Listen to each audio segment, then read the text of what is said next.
The court found him guilty on all the charges of abuse of power and basically using his position to further his own business interests. They have confiscated more than half of the assets they could have done, a massive quantity of money, $1.4 billion, but that still leaves him with about $1 billion left over that they didn't confiscate. They basically ruled that any money that he had before he went into politics, he could keep. Any gain on those assets after he became Prime Minister, they have taken away from him.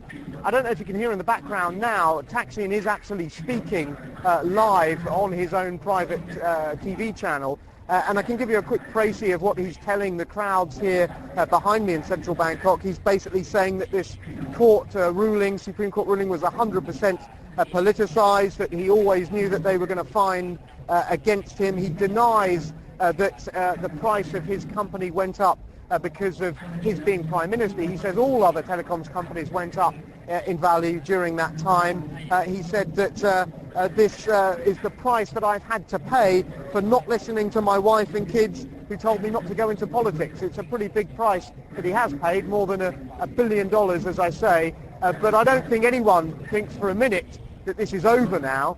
He's certainly still got very deep pockets. He could carry on funding political rallies like the one behind me for many years to come. Dan, this is a very divisive issue in Thailand, not just in the capital, but right across the country. Is there any sign of any healing now? This has been going on since 2006, his ouster. Is there any coming together? I can't really see any at the moment, Andrew, at all, really. I mean, the one thing that perhaps you could take from today's events is that they didn't seize all $2.3 billion. They only seized about 60% of it.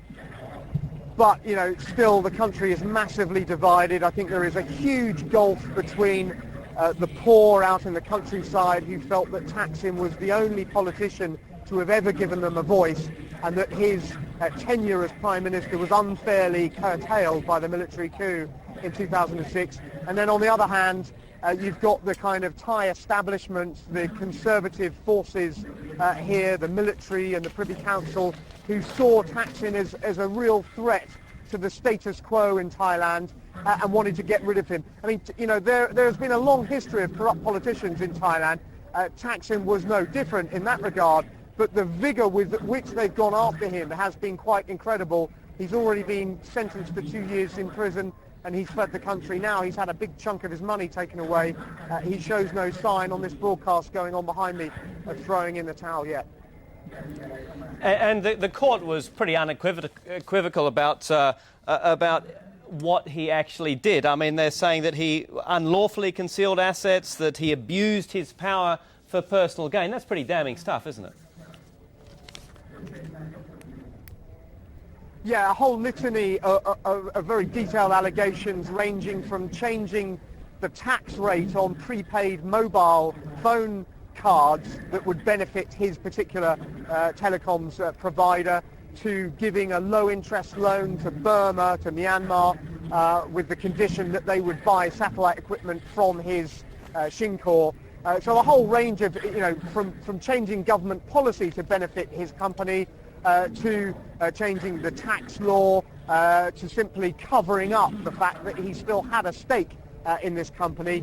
He told everyone at the time, no, he sold it off to his kids and his family, whereas the court today found that in fact he was still basically pulling the strings and was very much involved with the telecoms business.